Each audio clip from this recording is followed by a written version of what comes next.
자, 어렵게 모신 만큼 오늘 좀 많은 이야기를 좀 풀어주고 가셨으면 좋겠다라는 생각이 듭니다. 네네. 정말 오늘 주제를 좀 알아봐야 될 것 같은데 뭐 어렵게 모신 분이니까 오늘 네. 주제는 말씀해 주시죠. 자, 오늘 주제는요, 제가 그 서두에도 우리 모두가 관심을 가지고 있는 문제다, 이렇게 말씀을 드렸는데, 지난 8월 31일 날 우리가 네. 엄청 큰 뉴스를 기다리고 있었습니다.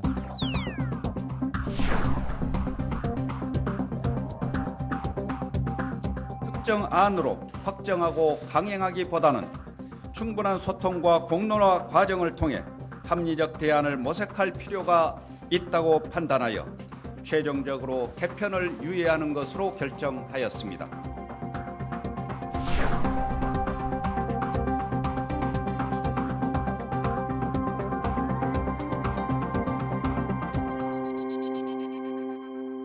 이 새 정부에서 수능 개편안 발표를 1안으로 선택할 것이냐, 2안으로 선택할 것이냐를 발표하기로 했었는데, 모두가 기다렸던 그 발표가 유예가 됐습니다. 그래서 오늘은 네. 전격 분석, 네. 2021 수능 개편안 유예, 이걸 가지고 우리가 왜 그랬는지, 앞으로 어떻게 할 건지, 누가 책임질 건지, 이런 거 한번 이야기해 보도록 하겠습니다. 결론부터 말하면 책임은 안 집니다. 네, 대책을 네. 좀 어떻게 가져가야 될 것인지 학부모님들 또 학생들 입장에서 혼란이 많기 때문에 정말 이게 핵심 주제거든요. 네. 아니 당장 수업 따로 수능 따로 이게 지금 유예가 되면서 맞아요. 중학교 3학년들은 걱정이 이만저만이 아니에요. 물론 이제 학생들은 이제 뭐 아직 생각이 깊게 안 되지만 학부모님들 입장에서는 1년 유예됐기 때문에 수능 체제 시험을 기존의 거로 보고 또 내신은 또 내신대로 교육 과정이 바뀐 걸로 해야 되고요. 당장 중학교 2학년은 아무 생각 없이 있다가 네. 얘네들은 완전히 뭐야 이거 혼란스럽기. 우리 때 어떻게 된다는 거냐. 뭐 변화는 예보가 됐었고요. 네. 핵폭풍을 어떻게 대비해야 되느냐 또 준비해야 되느냐에 대해 질문이 굉장히 많습니다. 그러니까 하필 중학교 2학년을 건드려서 좋을 게 없는. 중2를 건드렸어요. 그렇죠. 중학교 2학년이 제일 어려운 애들이잖아요. 그러니까 이게 병이 깊으신 애들인데 중2병이라고. 아니, 김정은 북에서 못 쳐들어요. 네. 얘네 때문에. 엄마도 함부로 말을 걸 수 없던 중2를 건드려서 중2 씨름을 아주 깊게 만들어놨습니다. 자, 오늘은 그 중학교 2학년 학생들 또 학부모님들까지도 하여튼 뭐 이런저런 대책 포함해가지고 저희가 네네. 이야기 나눠보는 시간을 좀 해야 되지 않을까라는 네네. 생각이 듭니다. 자, 오늘 임성호 대표님도 모셨으니까 저희들이 좀 구체적으로 그리고 다른 데서 들을 수 없는 이야기들 포함해서 아니면 또 저희들이 좀 직관적으로 예측할 수 있는 것들도 있거든요. 아니면 네네. 또 우리가 강력하게 밀어붙여가지고 우리의 주장이 또 아니 우리의 대안이 뭐 이 정책에서 좀 반영되는 것도 좀 감히 기대해보는 그런 좀 시간이 됐으면 좋겠다라는 생각이 듭니다. 자, 좀 본격적으로 시작을 해보겠습니다. 자, 꽉 막힌 입시 전략부터 수준별 입시 정보까지 매주 금요일 밤 입시 분석이 입시의 모든 것을 알려드리겠습니다. 입시라면 좀 안다는 쌤들의 리얼 입시 토크 입시 본색!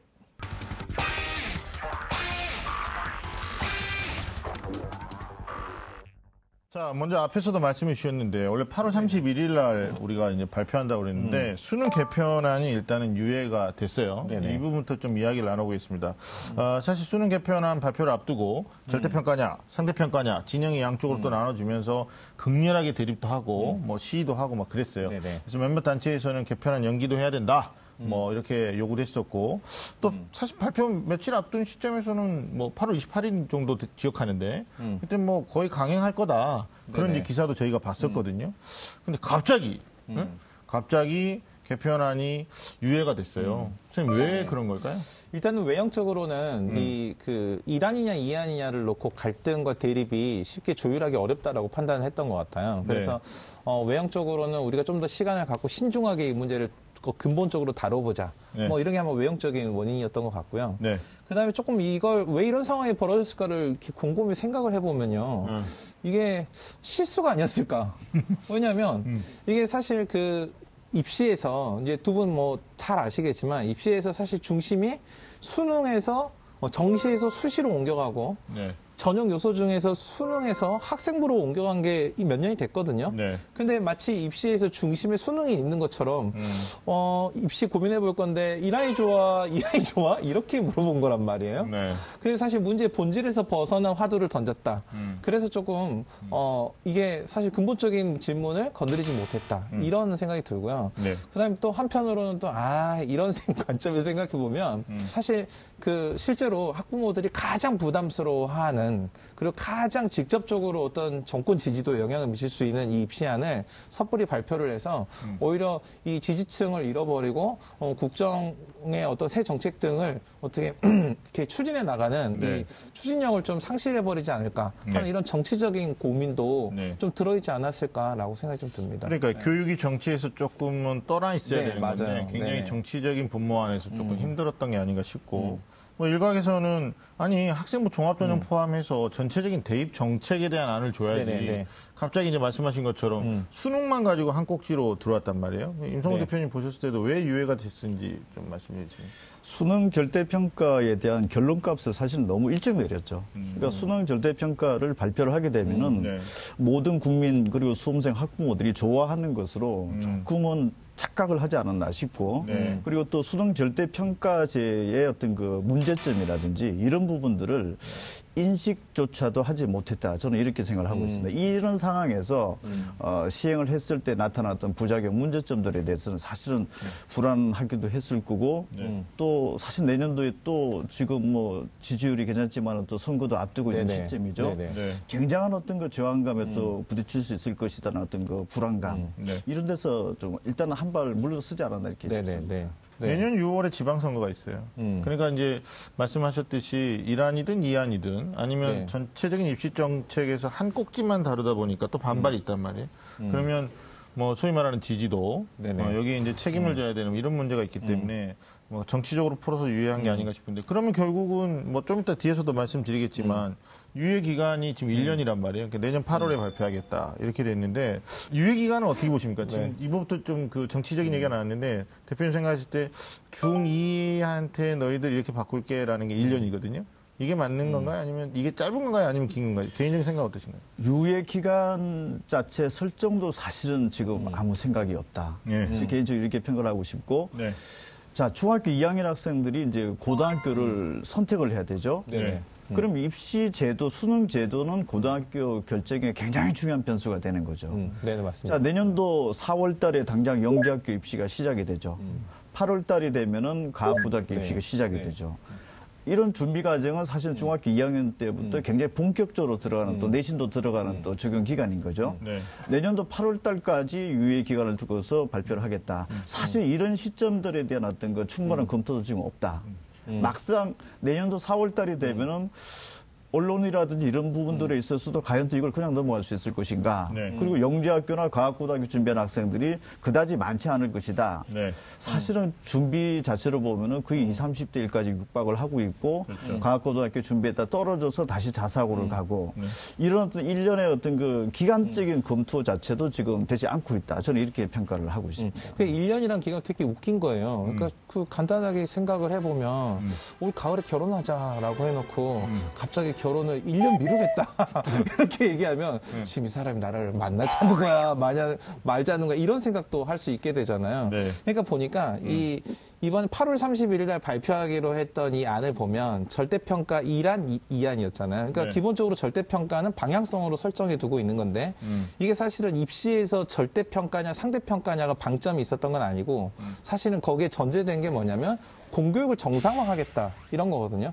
그러면 공교육을 정상화하기 위해서 비정상적인 입시를 정상적인 교육을 하는데 이것도 정상적인 도구로 사용하겠다 이런 관점인데 대표님 말씀하셨던 것처럼 이 특목고 중에서 특히 과고나 영재고 같은 거 이런 걸 준비하는 학생들이 어떤 단계 어떤 과정을 거쳐서 준비하는지에 대한 이해가 전혀 없었던 거죠. 네. 시기적인 것에 네네. 대한 이해도 없었던 것 같고요. 네네.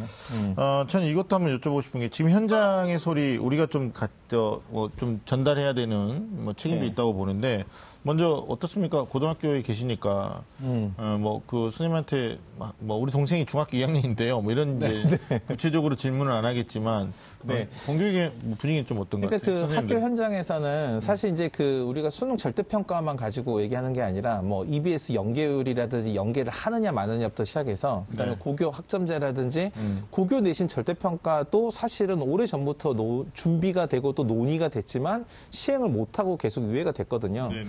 그러니까 이런 여러 가지 교육의 어떤 제도나 어떤 행정적인 이런 것들을 좀 정비하고자 하는 데는 딱 이유가 한 가지가 있어요. 그게 뭐냐면 학교 현장 선생님들이 모두가 공감할 만큼 학교의 공교육이 정상화되지 못하고 있다. 그러니까 실제로 이걸 가르치는 사람의 입장에서나 학교에 와서 공부를 하고 생활을 하는 학생들이 양자가 모두 다 스트레스를 받고 이게 정상적이지 않아라고 생각한다면 뭔가 대안이 있어야 되는 거죠. 그래서 사실 학교에서는 뭐가 됐든 일단은 이게 극약이 됐든 아니면은 어떤 좋은 약이 됐든 일단 처방이 나왔으면 좋겠어라는 기대가 좀 있었던 것 같고요. 한편으로는 처방이 나와서 오히려 우리 다 죽는 거 아니야? 뭐 이런 생각도 있어서 뭐 유예된 거에 대해서 그래 좀 신중하게 결정해야지 뭐 이런 생각도 있었던 것 같아요. 신중하게 결정해야지가 이제 공교육 입장인데 사실 뭐 임 대표님도 아시겠지만 사교육은 생존해야 되니까 누구보다도 이 사실에 대해 직관적으로 빨리 예측해야 되고 또 예측된 안으로 대책안들을 만들어내야 되는 거거든요. 상품도 개발해야 되고 이런 건데 사교육의 반응은 또 어떻게 정리할 수 있을까요? 우선 고등학교 1학년 학생들부터 이게 영향이 왔었을 텐데 네. 일단은 많이 뒤바뀌어진 거죠. 뭐 공통사회 공통과학이 네네. 나온다. 네. 그 통합사회 통합과학이죠. 네. 이런 부분들이 나온다기 때문에 뭐 미리부터 준비를 해야 된다. 이런 학원들은 사실 광고를 너무 일찍 냈던 거죠. 그러니까 의미 없는 광고가 되어진 거고. 네. 그리고 또 절대평가가 된다, 상대평가가 된다. 사실은 둘 다 어떤 선택지를 갖다 놓고서 아마 사교육계에서는 두 개 다 준비를 했을 겁니다. 네네. 사실 저도 개인적으로 절대평가가 그 사교육이 유리합니까? 또는 뭐 상대평가가 유리합니까? 이런 많은 질문을 받아왔지만 사실은 저 또한 21년 동안 이쪽 분야에 있었지만은 어느 것이 사교육에 유리한지는 사실 잘 모르겠어요. 근데 제 개인적인 어떤 그 생각을 하면은 저는 사실 절대평가가 어떻게 보면은 사교육에 좀 더 오히려 더 좋다. 사실 이런 생각도 가지고 있습니다. 네. 왜냐하면 지금 수능 1등급이라든지 2등급 맞기가 굉장히 어렵습니다. 정말로 하늘의 별 따기 정도가 1등급, 2등급이지 절대 만만하지 않습니다. 네. 그래서 오히려 절대평가가 되면은 그 1, 2등급을 진입하기가 좀 용이하다. 그럼 또 가수여도 생길 수 있을 것이다. 그렇죠. 이렇게 또 역으로 생각을 하는 어떤 경우에도 있는데 네. 어쨌든 사교육은 지금 현재 저희 입장만 보더라도 중학교 3학년 학생들이 혼란스럽죠. 네. 네. 학교 선택 때문에 그렇죠. 그래서 학교 선택에 관련된 입시 설명회를 지금 현재도 전국적으로 지금 개최를 하고 있는 그런 정말 상태이긴 발빠르게 합니다. 설명회를 하더라고요. 네, 맞아요. 네네네. 진짜 웃지 못할 얘기가 통합사회, 통합과 이거 굉장히 빨리 터트린 분들이 있어요. 그래서 특정 과목 가르치시다가 나는 이제 아니야, 나는 사회 선생이야 이랬던 분이 갑자기 이거 어떻게 해야 되나 이래가지고 지금 굉장히 또 사교육도 방향을 잘못 잡으신 분도 없지 않아 있습니다만 어찌됐든 저희도 또 이제 현장에서 학부모님들 얘기를 좀 많이 듣거든요. 일단 중학교 3학년 어머님들 황당하다. 1년 유예돼서. 그러나 한편으로 보면 그냥 우리 아이들은 기존 수능 체제로 가니까 영어 절대평가고 한국사만 절대평가니까 괜찮다. 뭐 이런 이제 반응도 있으시고 또 학종을 이렇게 하고자 하는 학부모님 입장에서는 수능은 과거 체제로 준비해야 되고 또 내신은 이제 개정교육 과정 안에서 통합사회 통합과학으로 해야 되니까 사실 이제 통합사회 통합과학의 가장 큰 문제점이 뭐냐면 단위수가 기존에 뭐 아시지만 사회나 공통과학은 단위수가 2단위 내에서 이렇게 적은 단위수였거든요. 근데 저희들이 보면 통합사회 통합과학이 4단위예요. 그러면 결국 학종으로 나중에 뭐 학생부 교과형으로 대학 갈 친구들 입장에서 보면 뭐 주요 교과 국수형도 중요하지만 진짜 통합 과목 못하면 나중에 굉장히 또 발목이 잡힐 수 있는 이런 구조라서 이게 이중수고 뭐 이게 이제 중3의 입장인 것 같고 중학교 2학년들은 이제 당장 걱정하는 게 좀 더 뒤에서 좀 나오겠는데 중학교 2학년 어머님들은 지금 그 우선선발제도 특목자사고 없어질 것 같아가지고요. 이것도 이번에 좀 흘린 거죠. 어떻게 보면. 그 8월 28일 이전에 네네. 중학교 2학년에 대한 언급이 있었던가요, 대표님? 31일 날 그 발표되기 전날에 그게 흘렀죠. 예. 그래서 예. 외고 자사고 일반고를 이제 통합 선발을 하겠다. 사실 개인적으로 저는 왜 내일 중요한 것이 발표가 됐는데 그 전날 이런 부분들까지 같이 또 튀어나올까 그러니까요. 이걸 보면서 네. 처음에는 의도된 것이 아닌가라는 생각도 했는데 제가 마지막에 제 스스로 생각한 거는 네. 사실 지금 어떻게 보면 정책을 위반하는 단계의 분들이 입시 현장을 정말 잘 모르는 것 아닌가. 이 와중에 이게 중학교 2학년의 외고 자사고 일반고 선택권의 문제가 아니라 당장 중학교 3학년 학생들에게도 연결이 될 수 있는 부분을 좀 아무도 생각하지 못한다라는 거. 당장 중3 학생들이 외고 자사고를 선택해서 갔는데 그 학교가 없어질지도 모른다는 불안감을 지금 흘렸다는 얘기거든요. 그렇죠. 그렇다면 중학교 3학년 학생들은 지금 방금 공교육 정상화도 말씀하셨는데 솔직히 일반고 어디 갈 만한데 잘 없습니다. 그러나 아마 이런 어떤 생각들을 많이 하시는 부모님들이 많으실 겁니다. 네. 그럼 선택지가 외고 자사고 선택지는 주변에 있다라면은 반드시 그 부분들에 대해서 어떤 선택지 하나에 그 포함시켜 넣었을 텐데 수능도 개편되는 부분들이 중차대한 것들이 지금 뭐 왔다 갔다 그리고 있는 상황에서 고교 선택의 혼란까지 사실은 중2뿐만 아니라 중3 학생들이 지금 수능 제도가 유예가 됐다라면 좀 편안해야 되지 않습니까? 그렇죠. 그런데 아이러니하게 지금 고교 선택을 어떻게 해야 되느냐 이런 부분들이 갈등을 하고 있다라고 하는 부분들은 사실 이런 부분들이 어떤 그 전후 관계의 어떤 그 맥락 자체를 저는 정책 당국에서 다시 한번 심도 있게 봐야 되지 지금 나오는 부분들은 사실 제가 봤을 때 어쩌면은 실수에 가까울 정도지 않을까 이렇게 봅니다. 임 대표님 말씀하셨듯이 이분들이 지금 일정 이 조율하는 단계의 문제가 아니라 진짜 전체적인 어떤 그림에 대해서 좀 잘못 이해하고 있었던 것 같다. 그러니까 뭐 좀 더 심하게 말하면 몰랐다. 왜 모르는 것 같아요 지금. 그러니까 일단은 이게 네. 새 정부가 가지고 있었던 그 교육의 방향성은 사실 쉽게 동의할 수 있거든요. 네. 그래서 이 새 정부가 이 교육 전문가들은 대거 영입을 하고 그리고 네. 교육의 근본적인 고민에 대한 생각은 있었는데 실제로 이걸 어떻게 적용하는지에 대한 과정에서 입시 전문가는 하나도 없었다. 그래서 그동안 진행됐던 입시를 어떻게 하나씩 실타래처럼 풀어나갈지에 대한 건 없이 그냥 마치 적폐를 청산하는 것처럼 가위로 한번 딱 자르고 새 출발할 수 있었다라고 착각했던 것 같아요. 아 네. 입시 전문가. 네네. 우리한테 연락이 없었죠. 그렇죠. 대표님 연락 받으셨나요 혹시? 받으셨나요 혹시? 저는 저기 그 네, 어떤 그 정책 그 입안 단계에서 어떤 중요한 부처에서 한번 갔다 온 적은 있습니다. 아 그러셨군요. 근데 그때 제가 느낀 게 뭐냐면은 문제점을 내부적으로 지금 인식 자체를 못하고 있다는 얘기를 정확하게 제가 워딩을 들었습니다. 그래서 그걸 보고 이 부분은 굉장히 좀 심각한 문제일 수도 있겠구나라는 걸 제가 느꼈고 그리고 또 그 분들조차 내부에서 함부로 얘기하기가 좀 어렵다. 이런 부분들까지 얘기를 들었는데 제가 이걸 종합적으로 봤을 때는 문제인식 자체가 지금 제대로 되고 있지 않다. 네. 뭔가 어떤 그 풀어나갈 수 있는 어떤 그 작동 시스템이 지금 뭔가 좀 문제가 있지 않느냐 이런 생각을 하게 됐습니다. 알겠습니다. 우리가 1년 있다가 발표할 것에 대한 예측도 좀 해야 되기 때문에 당초에 6개에서 출발을 했어요. 네네. 3개까지 좁혔다가 이제 최종 시한이 이란, 이안, 그리고 이제 내년으로 8월로 이제 유예 결정을 한 건데 평가 방식이 문제였다라는 거죠. 1년 뒤에 발표될 수능 이게 과연 어떤 방향으로 갈 것인가 아니면 또 우리가 이렇게 갔으면 좋겠다라는 것에 대해서 좀 얘기를 해봐야 될 텐데 임 대표님 생각에는 이게 참 어려워요. 이 부분을 예측한다라는 것도 되게 어려운데 일단 교육부에서는 어떻게 할 거냐 유예하는데 그러면 기존의 1안과 2안을 가지고 고민할 거냐 이렇게 질문했을 때 굉장히 똑똑한 기자가 질문한 거예요. 그랬더니 아니다 우리는 그냥 제로 베이스에서 원점에서 다시 생각하겠다 했어요. 그래서 저는 그 얘기도 굉장히 무슨 자신감 있게 얘기를 하셔가지고 그럼 제로 베이스에서 시작한다라는 얘기는 그러면 우리가 미리 예고했던 1안과 2안은 잊어주세요. 이제 다른 어떤 혁신적인 안을 낼 거예요. 뭐 이렇게 받아들여야 되나요? 아니면 어떻게 해석해야 될까요, 저희가? 1안, 2안이 사실 어떻게 보면 1안, 2안만 하더라도 어느 정도 극단적인 상황으로 맞는 거죠. 1안이 어떤 부분 절대평가제 도입이지만은 단계적 아니지만은 사실 1안의 그 절대평가와 상대평가를 그 반대하는 입장으로 놓고 봤을 때는 수능으로서 줄 세우기를 계속 해야 되느냐. 네. 수능의 변별력이 그만큼 필요한 지금 시대적인 상황이냐.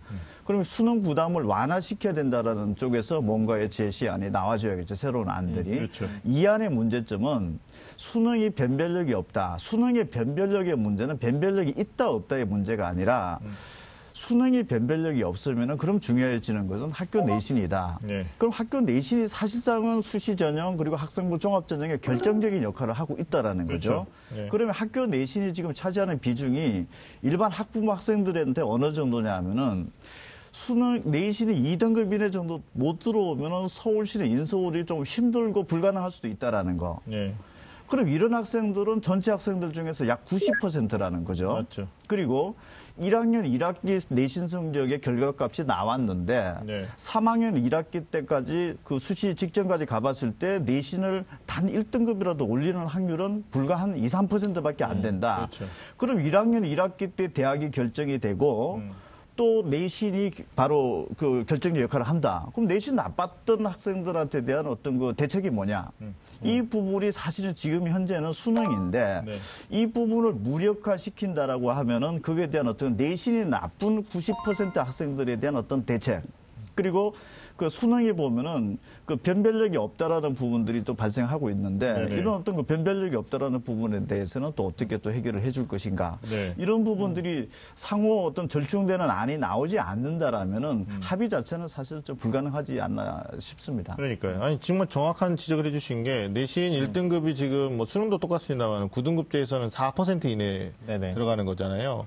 근데 서울권 주요 대학 또는 뭐 지방의 국립대학도 마찬가지입니다만은 이제 뭐 우리가 메이저 학과 마이너 학과 우리가 한번 얘기도 한 적이 있어요. 근데 학생들이 중학교 입장에서 중학생인데 벌써 뭐 지방의 그 소위 부모님이 별로 안 좋아하는 뭐 경쟁력 없는 뭐 이런 표현이 좀 그렇습니다만 또 학과가 뭐 이렇게 전망이 뭐 이렇게 별로인 것 같은 것을 목표하지는 않거든요, 사실. 그러면 결국은 지금 이제 말씀 지적해 주신 것처럼 수능 가지고만 얘기할 게 아니고 학생부를 가지고 이제 그 학부모님들이 그 오히려 더 사고력이 더 확장됐었던 것 같아요. 그럼 결국 수능 개표난 이 안으로 가면 다 절대평가인데 대학 입장에서는 네네. 수능을 믿을 수 없지 않느냐.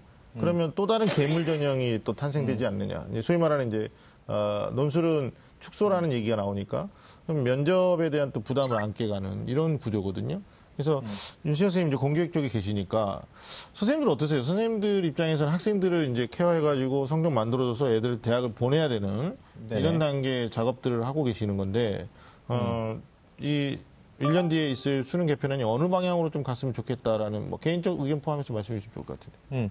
일단은 그 절대평가화하는 그동안 절대평가했던 과목들을 보면 어떤 과목을 절대평가했느냐를 생각을 해보면 네. 이 절대평가의 방향을 일단 기본적으로 확인이 되거든요. 영어를 제일 먼저 절대평가했잖아요. 네. 이유가 뭐냐면 이게 학생들의 입시나 아니면 사교육에 대한 부담을 가장 높이는 과목이 영어였기 때문이거든요. 네. 그리고 수학 능력이 맨 처음에 94년에 도입이 됐을 때 이게 학력고사가 폐지가 되고 수학 능력으로 이렇게 시험이 제도가 바뀐 것은 사실은 이 대학에서 학업을 할 수 있는 기초 학업 능력으로서의 수학 능력이 검증하는 시험이었던 거죠. 그러니까 1등부터 100등, 60만 명이면 1등부터 60만 등까지를 무의미하게 줄 세우기 해가지고 등수를 밝혀서 아이들을 심리적으로 부담 주고 고통스럽게 할 이유가 없다. 이런 관점이었거든요. 그래서 이 영어가 가장 큰 부담을 가지고 있고 또 글로벌 시대에서 공통된 기초 소양 과목이라는 인식 때문에 영어가 먼저 절대평가됐고 네. 한국사는 사실 그 국정교과서 이 발행하고 한 맥을 같이 했지만 네. 국정교과서 발행은 폐지됐지만 한국사는 이걸 남아있는 이유가 현재 이제 우리나라의 국제 정세에서 우리나라가 청소년들에게 역사 인식을 공통적으로 아주 중요하게 가르쳐야 된다는 것에 대해서 이 한국사 국정교과서 발행하고 별개로 또 그게 어느 정도 인정이 된 거예요. 그러니까 필수적인 것을 남기고 부담을 줄여주는 그런 과정이거든요. 그리고 네. 그런 관점에서 이란도 네. 공통사회, 공통과학 같은 경우도 사실 처음에 2015 개정교육과정이 만들어졌을 때 인문자연, 정말 웃긴 거잖아요. 사실 사람 혈액형 4가지 가지고 성격 나누는 이런 이야기도 사실 웃긴 이야기인데 더 웃긴 이야기는 청소년들의 미래가 문과, 이과 둘로 나눠진다 이 얘기만큼 웃긴 얘기가 사실 없는 거거든요. 그러니까 인문자연이라는 이 섣부른 입시 제도가 만들어내는 기형적인 이 양자 간의 선택을 그만두고 얘들을 공통적이고 필수적이고 교양에서 다룰 만한 이런 것들 기본적으로 가르치고 이걸 평가하자 이런 관점이었던 거죠. 그리고 이걸 너무 학생들을 부담 주지 않고 수업에 대한 부담을 줄이고 학업에 대한 부담을 줄이는 관점에서 가르치고 평가하면 학교 교육이 정상화된다라는 생각이 있었던 거고요. 네. 그러니까 저는 이 사실 절대평가와의 방향성에 대해서는 상당히 큰 공감을 가지고 있어요. 왜냐하면 이 상대평가가 가지고 있는 가장 큰 폐단이 뭐냐면요. 단점? 이 수능 상대평가를 주장하는 학부모들은요. 이 주장이 자연스럽게 어디로 연결될 수 있냐면 현재 로스쿨이라든지 이런 것들을 운영하는 이런 것들을 전면 폐지하고 사법시험을 전면 부활하자는 이야기, 뭐 다면평가라든지 아니면 다양한 루트로의 어떤 공직자들을 선발하는 그런 과정, 이런 거 다 폐지하고 일괄되게 공무시험이라든지 이런 체제로 선발하자는, 즉 이례적인 시험 하나만을 가지고 어떤 인재를 선발하고 기회를 부여하자는 이런 방식의 동의를 할 수밖에 없다고요. 이유는 뭐냐면 그게 이제 불합리하고 불공평한 이 사회에서 자신들에게 기회를 주는 유일한 방법이라고 지금 생각하는 거잖아요. 그러면 어떤 문제가 발생하느냐? 어떤 사람이 내 자신이 지금 잘 살고 있느냐? 내가 지금 좋은 삶을 살고 있느냐? 어떤 사회적으로 성공한 삶을 살고 있느냐? 라는 것을 인식하는 방법이 타인과의 비교밖에 없어지는 거예요. 그러니까 이런 관점의 풍조가 계속되고 학교가 이런 중심이 되면은 학생들은 계속 고통을 받게 된다는 거예요. 실제로 학교에서 학생들이요, 점수에 도움이 되지 않는다, 활동하지 않는다고 보셔도 무방해요. 거의 움직이지 않아요. 네. 왜냐하면 아주 어렸을 때부터 그런 교육이 되어 있기 때문이에요. 그래서 그런 관점에서 봤을 때 네. 저는 이 네, 1년 후에 절대평가에 그쵸. 대한 선생님 생각. 절대평가를 저는 긍정적으로 생각을 하고 있고, 이걸 현장에 무사히 안착시킬 수 있는 구체적인 방법을 찾는 게 무엇보다 중요하다. 우리가 기대하는 만약에 수능의 개편은 어느 방향으로 가는 게 맞겠느냐. 문제점 포함해서 대표님도 한번 얘기를 해주시죠. 현재 수능을 보자면은 그 사탐 같은 과목에서 무슨 과목을 선택을 했느냐, 지금 상대평가 제재합니다. 네네. 유불리가 달라집니다. 그쵸. 네. 쉽게 출제되고 어렵게 출제되느냐에 따라서, 또는 응시성이 많고 적음에 네네. 따라서. 사실은 이거는 어떻게 보면은 아무리 그 과목에 대해서 잘했다 하더라도 상대 과목이 어떻게 했느냐에 따라 영향을 받게 되는 거죠. 사실 이건 공정성에서 좀 문제가 있다 지적이 맞아요. 될 수가 네네. 있죠. 네. 그다음에 제2외국어 같은 경우에 아랍어는 뭐 찍어도 몇 등급이다. 이런 부분들이 분명히 현재 문제가 있는 거죠. 네. 그다음에 지금 4% 안에 들어오면 1등급, 11% 안에 들어오면 2등급, 23%는 3등급. 이거는 과연 합리적인 거고 그게 초헌법적인 어떤 수치인가 이게. 이 부분에 대해서는 전면 재검토를 한번 해봐야 되지 않을까 그쵸. 싶고요. 네네. 저도 그 공감해요. 그리고 네. 두 번째, 그 완전 절대평가제로 되었을 때 네. 저는 절대평가제를 했을 때 이게 패스냐 또는 뭐 페일이냐 이런 형태의 어떤 자격고사 정도로 놓고 본다라면은 네. 저는 전체적으로 거의 60만 명에 가까운 학생들이 하루아침에 그 시험을 보러 왜 가는지 사실 저는 잘 모르겠어요. 목적성이 상실되는. 그 시험 자체가 잘 보고 잘 준비한다 하더라도 어떤 혜택이 없다. 있다 하더라도 입시에서 결정의 역할을 할 수가 없다. 이 부분들은 사실은 그렇게 볼 뿐은 시험을 왜 보느냐라는 거. 그러면은 절대적으로 필요한 부분, 아까도 말씀드렸지만은 절대평가가 돼서 변별력이 떨어진다, 있다, 없다, 이 부분의 문제가 아니라 학교 내신 성적이 나쁘고 좋고 나쁜 학생들에 대한 해결책이 과연 뭐냐라는 부분들을 명확하게 제시를 해줘야 안심이 되겠죠. 이렇게 맞아요. 접근을 네네. 해줘야 되지. 지금은 절대평가가 됐을 때 변별력의 문제는 이런 식으로 확보하겠습니다. 이런 구체적인 부분들이 없이 네. 그냥 지금 현재 수능이라든지 이게 과연 4차 산업혁명 시대에 맞겠느냐 안 맞겠느냐 이런 논조로 접근을 한다라고 하면은 아마 대한민국의 어떤 학부모도 받아들이기는 힘들다. 대한민국의 90% 학생들은 학교 내신 성적이 안 좋다라는 부분들을 절대 간과하지 말아야 됩니다. 이게 지금 본질적 고민이 안 된 상태에서 계속 절대평가냐 상대평가냐 여기에 지금 매몰되어 있는 것 같아요. 네, 저도 정책당국이. 네. 굉장히 적극적으로 동의합니다. 그 절대평가를 지금 뭐 몸으로 체험하지 못했기 때문에 뭐 국민들한테 물어본다고 그랬는데 저는 국민들한테 먼저 물어보기 전에 해야 될 게 있어요.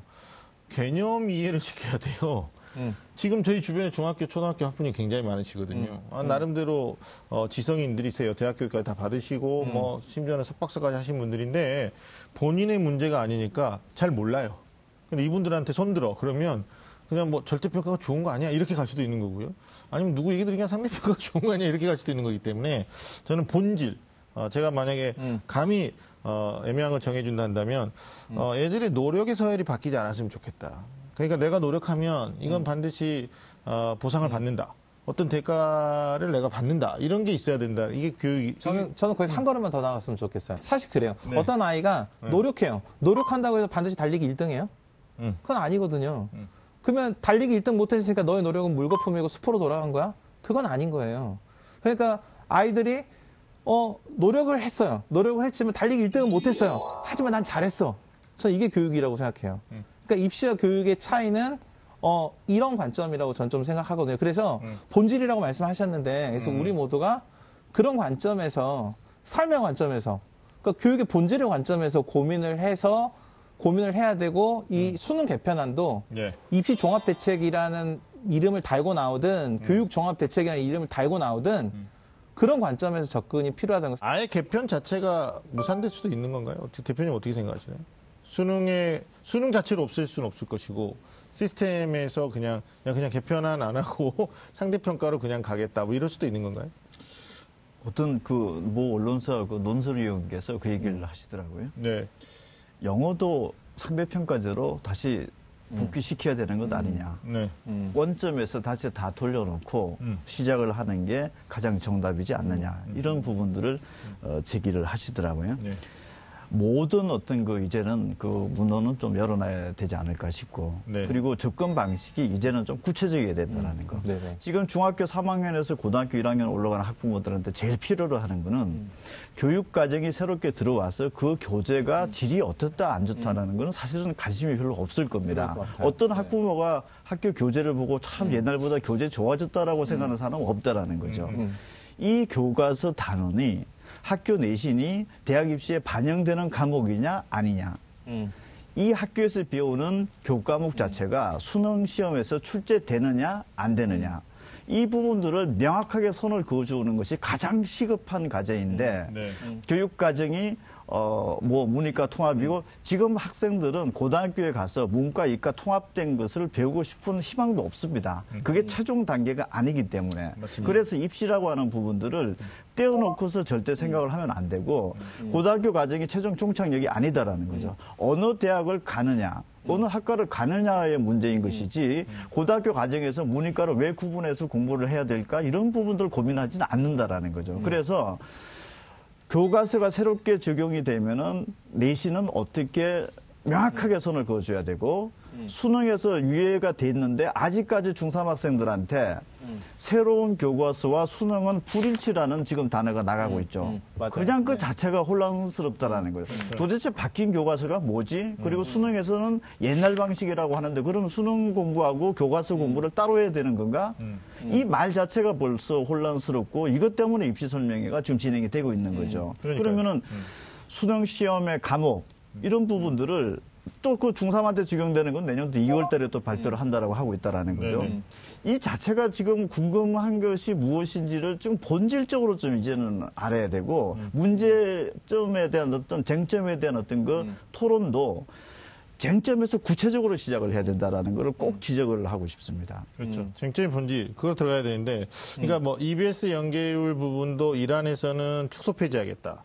이안은 연계를 하되 뭔가 대대적인 손을 봐야 되겠다 이런 얘기가 나왔었어요. 그리고 실제로 지금 중학교 3학년까지는 현행 체제로 가고요. 중학교 2학년부터는 또 체제를 바꾼다. 이러면 이제 재수생이 문제가 되는 거거든요. 그러면 교과서부터 해가지고 전혀 다른 이제 패러다임에서 공부를 시작했던 아이들과 경쟁해야 되는 구조이기 때문에 그러면 결국 자연스럽게 수능 개편안에서 결국 교육 개편 여기까지 이어지는 거.